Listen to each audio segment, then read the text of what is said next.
Alright, I'm back from the dead and I am heading back in, and this is actually the second death.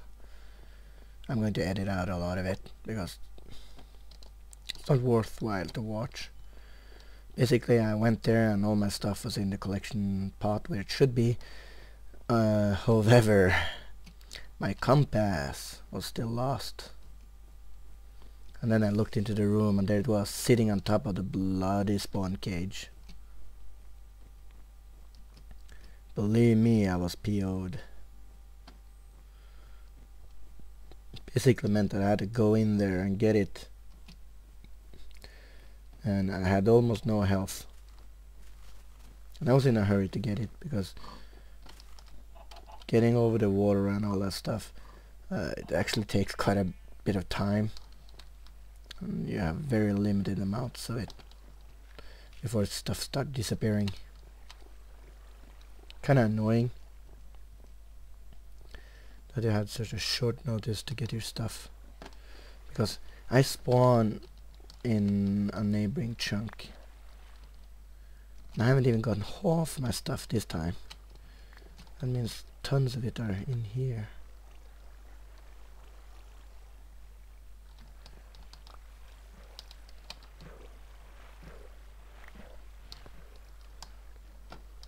I mean, stuff even ended up there.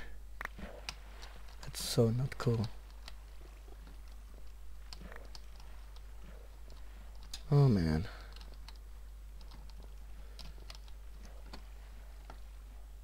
Pickaxe, compass.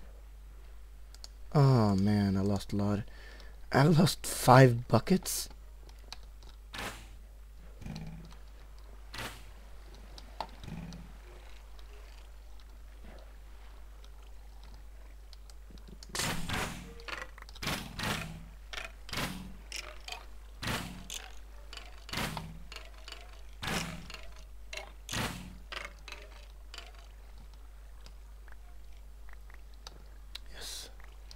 It's not flowing correctly. I'm gonna eat that. Why is my inventory full?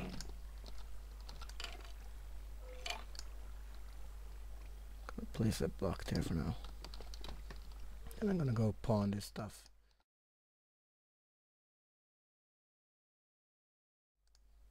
Six buckets. Okay, that's all of them. So I think I got most of my stuff back. That's good news, but I did see a few things still in here. Like my sword.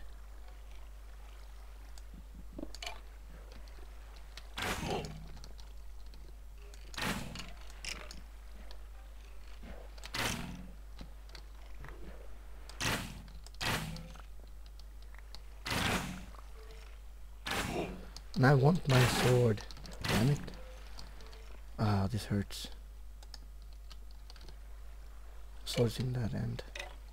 I'll just glass this over.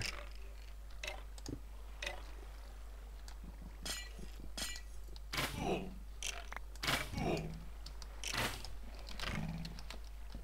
can actually see that this isn't working properly.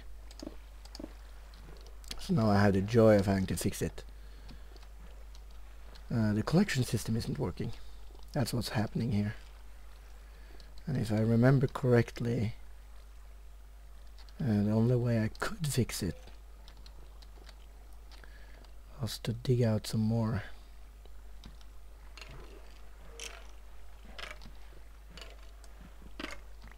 I'll dig this out.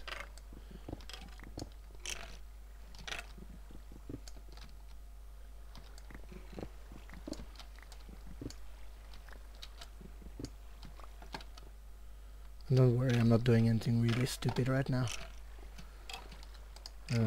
I just forgot something important when doing this. You need to have cross flows.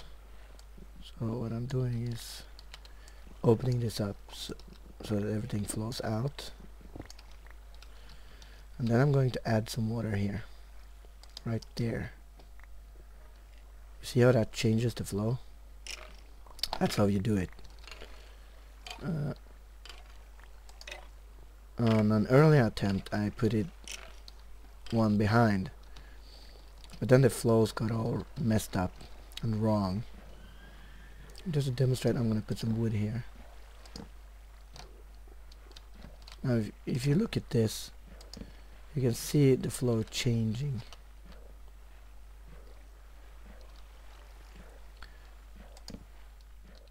Interesting bit is once they get to this part they sink, and then they generally should, well, after a while at least, die. Let's see if I can toss some stuff up there. Oh, not the bucket. Ah, stupid. I need to toss some stuff in there.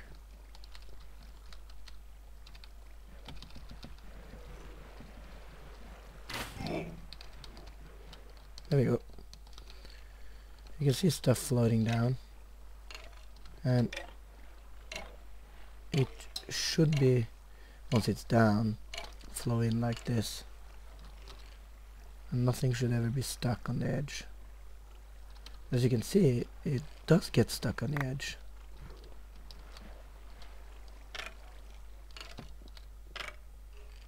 And it doesn't move at all. And this is very, very typical. And it means that I actually need to have another collection layer. Here's my pickaxe, my axe.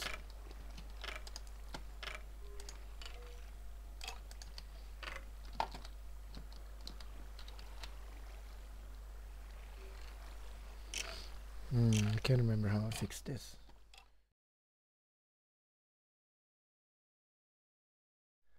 Alright, I have solved my small issue with the water flow system. Because I forgot something important. Basically, when water drops, it will retain some directional momentum, not all of it. And if it meets any kind of contraflow, it will reset and then just stop there. So what you have to avoid is getting still water in there. And falling water acts as still water unless it's allowed to flow without resistance for at least one tile further. Now, a source of water next to it, or another flow meeting it, they will cancel out and cause still or a summed direction. And that's okay. The water on the edges was given a lateral thrust up there by adding the 2 extra water sources.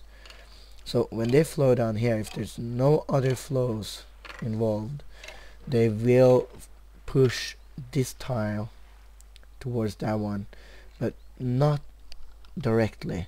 It will only do so on the first tile in front.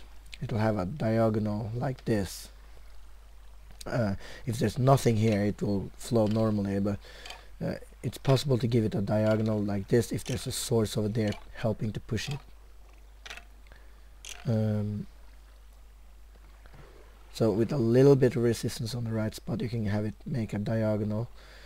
In order to make the next one also have a diagonal, you put another water source here, and it'll be unresisted here. It'll be pushed by that one in this direction. So if there's nothing there, it will push it there, but it's possible to push it forward like this. In that manner, you can make a 5 wide slide like this, collect into a central location in this manner. It's a very nifty thing. And if you put a pressure plate or something there, the items will drop to the pressure plate, and you don't even have to step in the water to get the stuff. Very useful trap, and it's going to produce lots of arrows. I can just leave it on overnight, and I'll end up having lots of arrows very rapidly. It's very nice, and it's an infinite source of bone meal. And as we all know, bone meal That's the new shit. Everyone wants it. You can like force grow trees and yeah, you name it. You can do anything you want with bone meal. No need for those tree farms and stuff. You just plop a tree down, have some bone meal on it. Voila! Hey presto, you got yourself a real nice looking, well, looking. You have yourself a real nice tree. Insta tree for the win. So I'm gonna sign off this episode right now because I did what I was set out to do, despite being a sick puppy. So I'm gonna see you people later, hopefully with some more quality content. This was a bit messy and it's going to show in editing. I apologize for that. So until next time, this is Mr. Antice signing off.